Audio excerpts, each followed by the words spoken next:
O primeiro dia de provas do Enem 2024 foi realizado neste domingo e nesse vídeo eu vou mostrar para você 10 questões dele que provam que essa foi a edição com maior militância política de esquerda da história desse exame. Antes disso, porém, eu preciso dar uma passada por algumas notícias de grande repercussão nessa segunda-feira.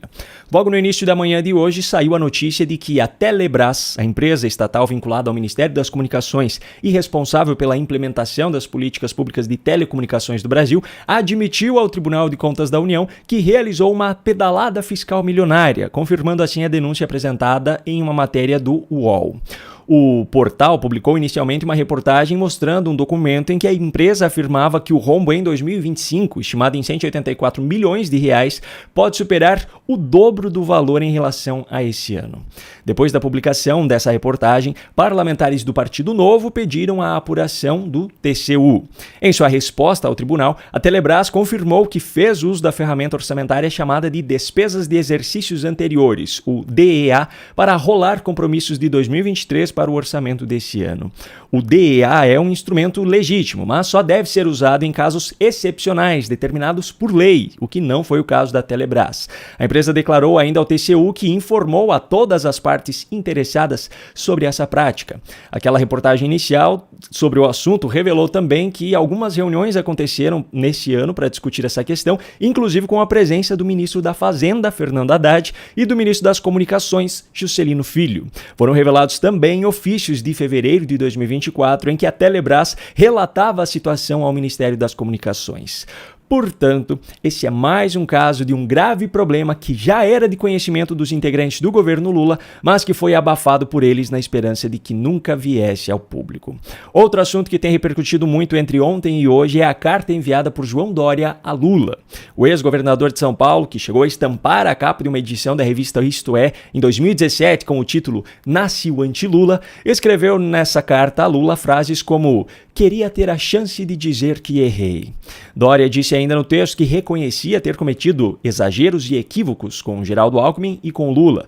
O presidente, segundo assessores, leu a carta assim que a recebeu e reconheceu o gesto conciliador, mas afirmou que tornar-se amigo de Dória já seria um pouco demais. Bom, o próximo assunto é o Enem, mas antes de mostrar as questões que eu mencionei lá no início do vídeo, eu preciso mostrar aqui uma atitude de Lula na coletiva de imprensa para falar justamente sobre a realização das provas.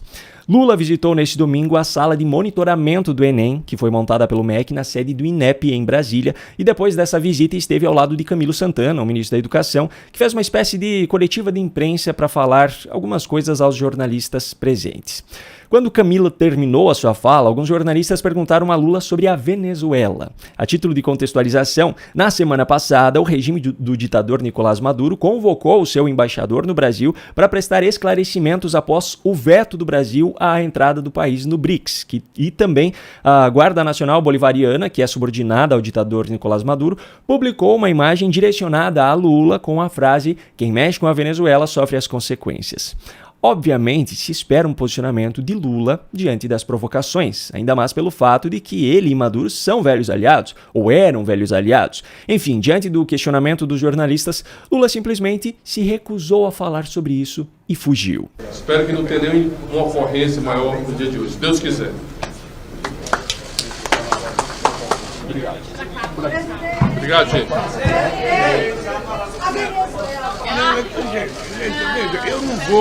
Eu não vou discutir nenhum assunto que não seja educação. Nem mais nada. Mas nem Estados Unidos, nem Venezuela, nem Nicarágua, nem a Rússia, nem a China. Ou seja, hoje é Enem. Hoje o assunto é Enem e o ministro já deu as informações para vocês. Tá bem? Obrigado, gente. Obrigado.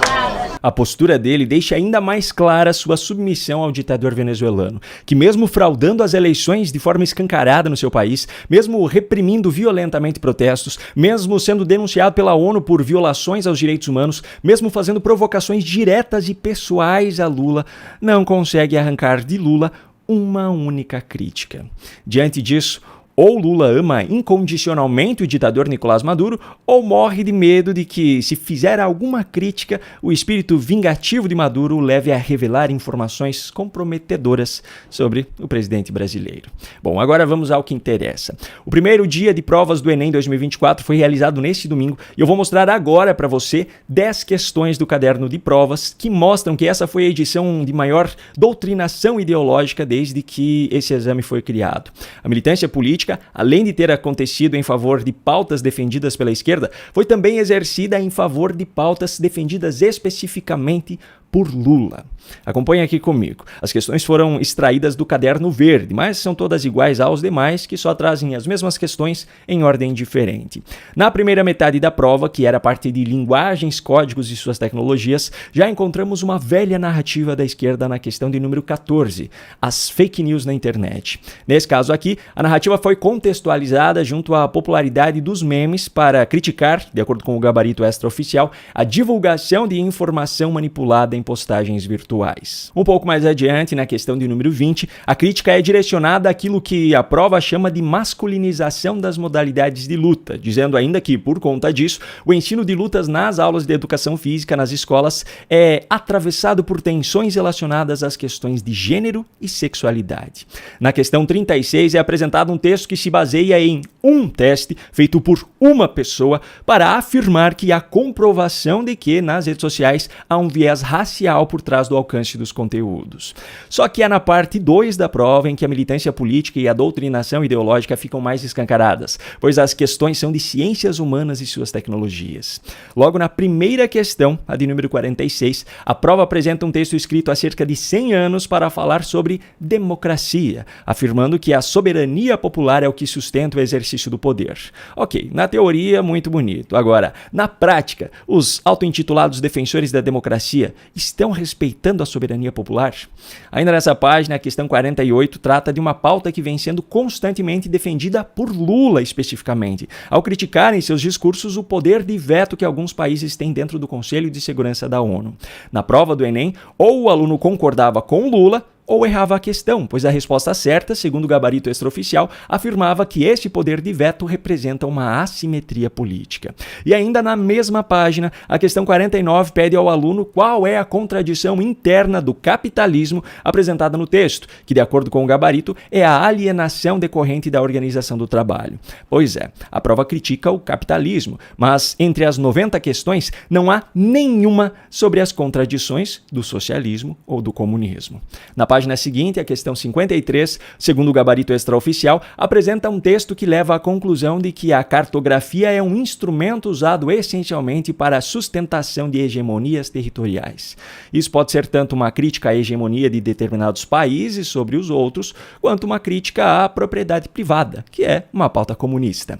Um pouco adiante, na questão 65, a democracia é mais uma vez o assunto principal, só que agora voltada à discussão sobre a importância dos espaços públicos para a construção dela. Na página seguinte, na questão 68, o movimento norte-americano Black Lives Matter é exaltado, dando ao aluno como única opção de resposta correta o reconhecimento de que é reivindicação do movimento integrar a diversidade do grupo identitário. Só que a prova não menciona que lideranças do movimento incentivaram a prática de invasões e saques em massa, como fez Ariel Matkins. A prova não menciona que lideranças do movimento incitaram o uso da violência, como fez Hawk Newsom em uma entrevista à Fox Nation, resultando em uma enorme quantidade de protestos que terminaram em vandalismo, incêndios e mortes. A prova também não menciona que a Black Lives Matter Global Network Foundation, uma organização sem fins lucrativos, fundada por marxistas apoiadoras de ditaduras como a de Cuba e Venezuela, se aproveitou da repercussão do caso de George Floyd para doutrinar grandes massas com suas pautas controversas. A prova não menciona que essa organização, sem fins lucrativos, recebeu em 7 meses cerca de 90 milhões de dólares e que usou esse dinheiro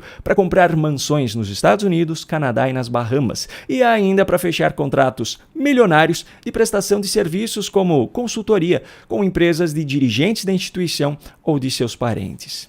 Por fim, a redação do Enem de 2024 trouxe como tema Desafios para a valorização da herança africana no Brasil, para que o aluno apresentasse propostas de intervenção que respeitem os direitos humanos. Ironicamente, consta na proposta da redação que o aluno deveria selecionar, organizar e relacionar de forma coerente e coesa argumentos e fatos para a defesa do seu ponto de vista. Mas professores especialistas já alertavam antes mesmo da realização da prova que os alunos, para tirarem boas notas, não poderiam adotar um posicionamento divergente do que foi adotado pelo INEP, ou seja, o seu ponto de vista só serve se for o mesmo ponto de vista dos responsáveis pela prova. Bom, em resumo, como nunca antes na história, esse caderno de provas do primeiro dia do Enem 2024 foi absolutamente parcial e defendeu abertamente e exclusivamente pautas da esquerda ou pautas do próprio presidente Lula. Mais uma vez, essa prova foi utilizada para exaltar movimentos ou entidades fraudulentas que sequestram pautas legítimas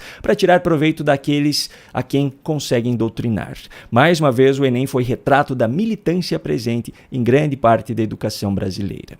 Um grande abraço e até a próxima.